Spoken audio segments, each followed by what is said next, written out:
بسم الله الرحمن الرحيم ادع إلى سبيل ربك بالحكمة والموعظة الحسنة وجادلهم بالتي هي أحسن إن ربك هو أعلم بمن ضل عن سبيله وهو أعلم بالمهتدين. Assalamualaikum warahmatullahi wabarakatuh. Salam sejahtera dalam nama Allah. Kiranya rahmat taufik serta hidayahnya senantiasa menyertai kita semua kapan saja dan di mana saja kita berada.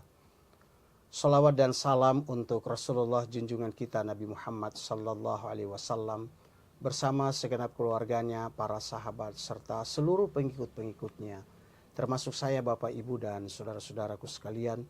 Semoga di hari kiamat nanti kita semua akan mendapatkan syafaatul uzmahnya. Amin ya rabbal alamin. Terima kasih kami sampaikan kepada para pemirsa semua, karena sampai detik ini Anda masih membersamai kami dalam menyaksikan video-video tayangan kami. Semoga video-video yang kami persembahkan dapat meningkatkan kualitas iman dan takwa kita kepada Allah Subhanahu wa Ta'ala. Pemirsa yang saya hormati, adapun judul kajian kita pada kesempatan kali ini adalah manakah Injil atau Bible Yesus itu? Judul ini kami persembahkan untuk mereaksi video kesaksian dari Murtadin Rusli Monoarfa. Untuk mempersingkat waktu, mari kita saksikan videonya. Nah, jadi kita beriman kepada Injil. Ya. Nah, selama ini kan saya tidak pernah baca Injil. Ya, memang tidak dianjurkan untuk baca Injil. Iya, memang kita tidak dianjurkan untuk membaca Injil atau Bible. Kita hanya dianjurkan untuk membaca Al-Quran sebagai pedoman hidup kita. Karena dengan membaca Al-Quran, kita akan mendapat hidayah dan pahala dari Allah Subhanahu wa Ta'ala. Sementara membaca Bible atau Injil, kita tidak dapat apa-apa. Bahkan mungkin kita bisa mendapat dosa kalau kita benarkan apa-apa yang kita baca itu ternyata tidak dibenarkan oleh ayat-ayat Al-Quran. Misalnya, kita baca apa yang tertulis di dalam Lukas pasal 2 ayat 19 yang berbunyi, "Hari ini telah lahir bagimu juru selamat, yaitu Kristus Tuhan di kota Daud." Lalu kita benarkan bahwa Yesus itu adalah Tuhan yang dilahirkan dari rahim seorang perempuan. Maka dari sudut pandang Quran, kita dianggap bersalah dan berdosa karena menyalahi ajaran Al-Quran, di mana Allah mengajarkan kepada kita, lam yalid walam yulad.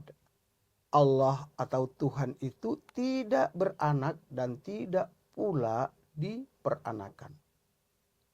Saudara-saudaraku sekalian, Rasulullah Sallallahu Alaihi Wasallam pernah menegur Umar bin Khattab ketika suatu hari Rasulullah Sallallahu Alaihi Wasallam mendapati Umar bin Khattab sedang membaca beberapa lembaran dari kitab Taurat yang diberikan oleh orang-orang Yahudi di kota Madinah. Ketika itu Rasulullah Sallallahu Alaihi Wasallam bertanya, "Wahai Umar bin Khattab, apa yang sedang kau pegang itu? Apa yang sedang kau baca?" Jawab Umar, "Ini ya Rasulullah, ada beberapa lembaran dari kitab Taurat yang diberikan oleh seseorang dari Bani Kaunuka, Yahudi." Ketika itu wajah Rasulullah Sallallahu Alaihi Wasallam agak memerah karena marah. Lalu beliau pun bersabda, "Amutahawwikuna fiha ya Ibnal Khattab?" Apakah engkau masih bimbang dan ragu, wahai Umar bin Khattab, dengan ajaran yang aku bawa, dengan kitab suci yang aku sampaikan? Walladzi nafsi biyadihi, demi zat yang nyawaku berada di dalam genggamannya. Laqad ji'tukum baydaan nakiyatan.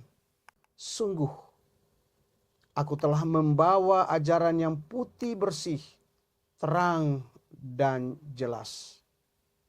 La tas'aluhum an syai'in. Janganlah kalian menanyakan kepada mereka tentang sesuatu urusan. Fayuhbirukum bihaqqin fatukadzibun. Karena boleh jadi yang mereka sampaikan kepada kalian itu adalah suatu kebenaran. Fatukadzibun. Lalu kalian mendustakannya. Au bibatilin fatusaddiqu bihi. Atau yang mereka sampaikan itu adalah suatu kebatilan, lalu kalian membenarkannya. Walladzi nafsi biyadihi, demi Allah atau demi zat yang nyawaku berada di dalam genggamannya. Lau anna Musa kana hayyan ma wasi'atun illa ayyattabi'ani. Sekiranya Nabi Musa itu masih hidup sampai sekarang, niscaya tidak ada pilihan lain baginya kecuali mengikuti ajaranku. Inilah dalil yang menjadi pegangan bagi kita, sehingga kita tak boleh membaca Bible atau Injil. Lanjut. Bahkan ada opini yang dibentuk Injil yang hari ini ada itu Injil palsu. Tapi kalau ditanyakan kapan dipalsukan, siapa yang memalsukan, bagian mana yang dipalsukan, ya, dan kalau itu palsu mana yang asli, nah semuanya itu nggak bisa kita buktikan. Justru itu pada kesempatan ini akan saya buktikan.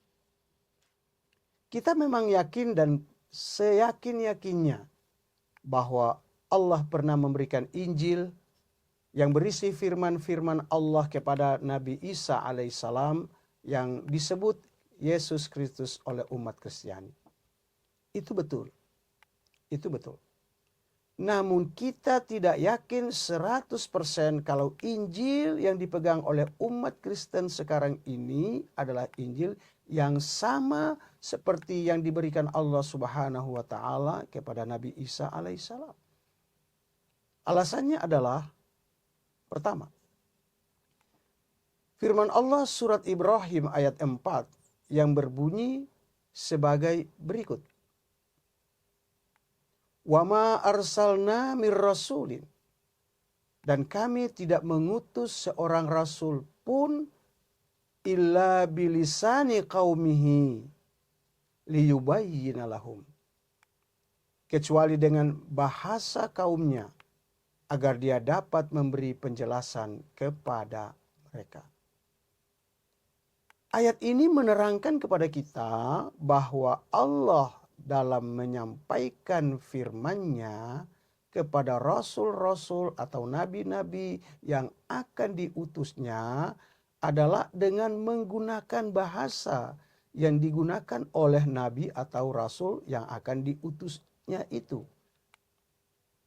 Dengan menggunakan bahasa yang digunakan oleh nabi atau rasul itu tentu akan memberi kemudahan kepada nabi itu dalam menjelaskan firman-firman Allah kepada umat-umat Allah atau hamba-hamba Allah di mana nabi itu diutus. Demikianlah maka Allah memberikan firman-Nya kepada Nabi Musa alaihissalam yang bernama Kitab Taurat dengan menggunakan bahasa Ibrani. Karena Nabi Musa berbahasa Ibrani. Allah memberikan firman-Nya kepada Nabi Daud alaihissalam yang bernama Zabur dalam bahasa Suryani, sebab Nabi Daud alaihissalam berbahasa Suryani. Allah memberikan firman-Nya berupa kitab Injil kepada Nabi Isa alaihissalam dalam bahasa Aramaik, karena Nabi Isa alaihissalam menggunakan bahasa Aramaik. Dan Allah memberikan firman-Nya kepada Nabi Muhammad sallallahu alaihi wasallam, yakni Al-Quran dalam bahasa Arab, karena Nabi Muhammad sallallahu alaihi wasallam berbahasa Arab. Selanjutnya, dalam Yohanes pasal 17 ayat 8 menjelaskan bahwa Yesus berkata, "Sebab segala firman yang engkau sampaikan kepadaku, telah kusampaikan kepada mereka, dan mereka telah menerimanya. Mereka tahu benar-benar bahwa aku datang daripadamu, dan mereka percaya bahwa engkaulah yang mengutus aku." Saudara-saudaraku sekalian, sejarah menjelaskan kepada kita bahwa Yesus menggunakan bahasa Aramaik dalam kehidupan sehari-harinya. Maka sudah tentu firman Allah alias Injil yang diberikan Allah Subhanahu wa taala kepada Nabi Isa pasti menggunakan bahasa Aramaik.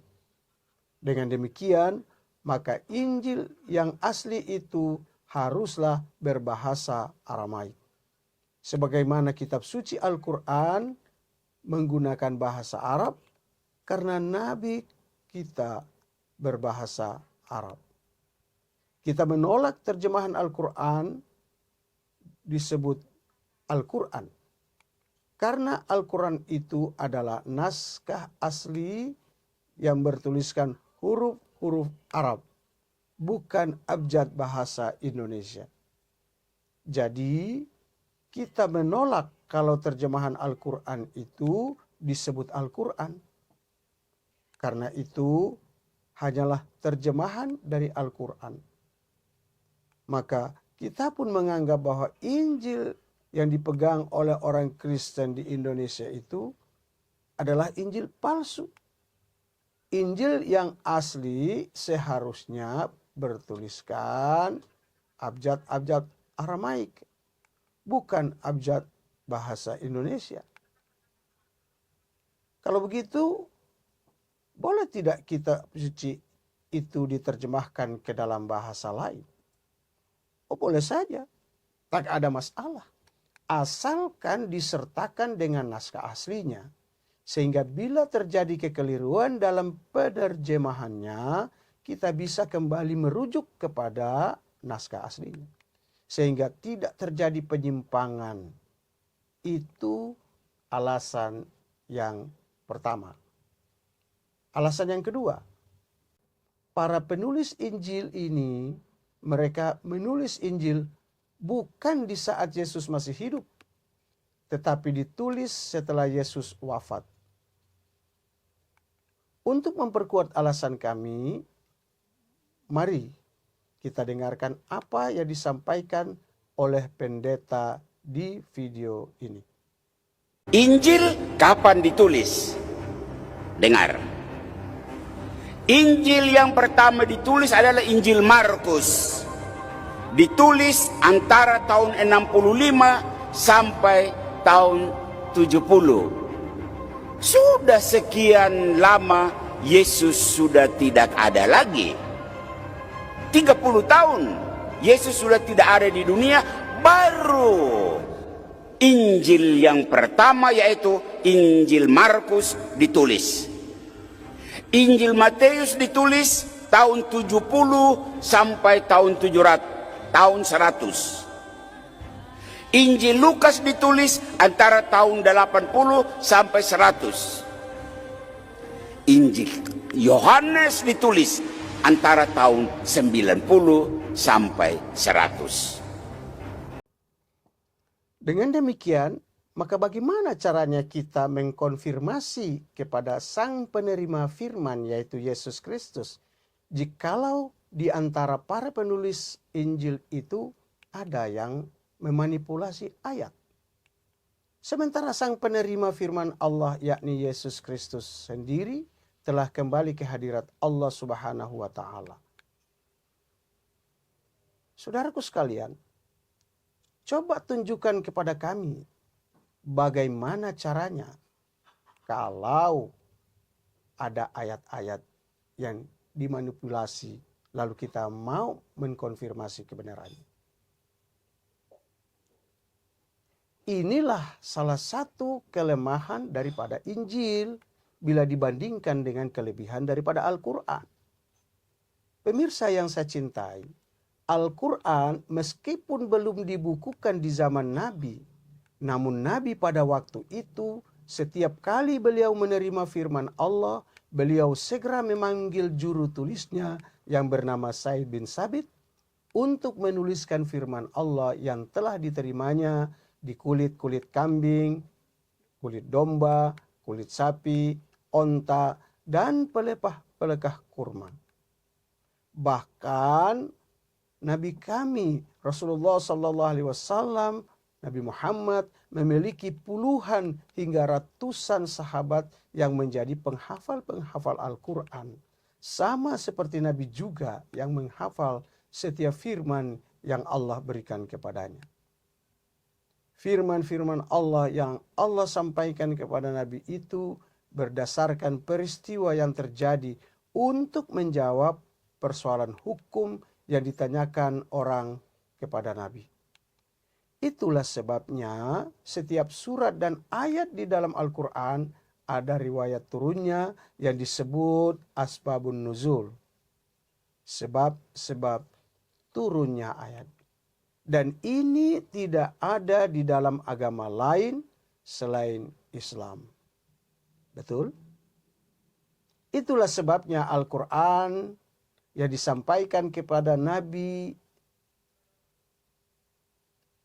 sejak dari ayat pertama diterima Nabi sampai ayat yang terakhir waktunya sekitar 22 tahun, 2 bulan, 22 hari atau kurang lebih 23 tahun.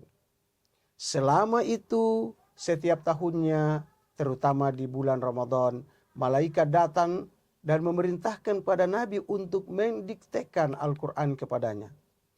Tujuannya adalah untuk mengevaluasi firman-firman Allah yang telah disampaikan kepada Rasulullah SAW. Untuk kemudian Nabi pun mengumpulkan para sahabat-sahabat penghafal Al-Quran. Kemudian Nabi memperdengarkan bacaan-bacaan mereka. Nabi mendengarkan bacaan-bacaan mereka. Dan bila ada yang keliru, maka Nabi langsung memperbaikinya sehingga firman-firman Allah itu tetap terjaga keasliannya atau kemurniannya.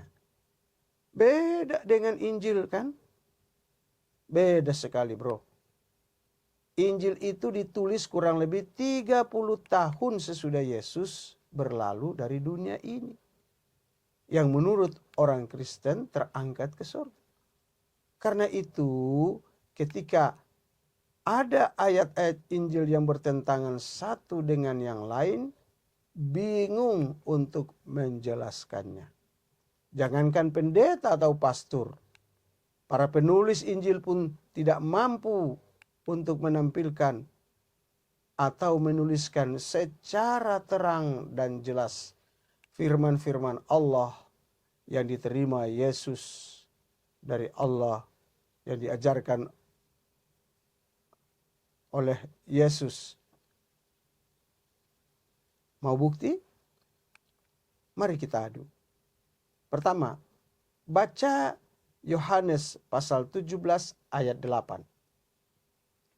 Sebab segala firman yang engkau sampaikan kepadaku telah kusampaikan kepada mereka, dan mereka telah menerimanya.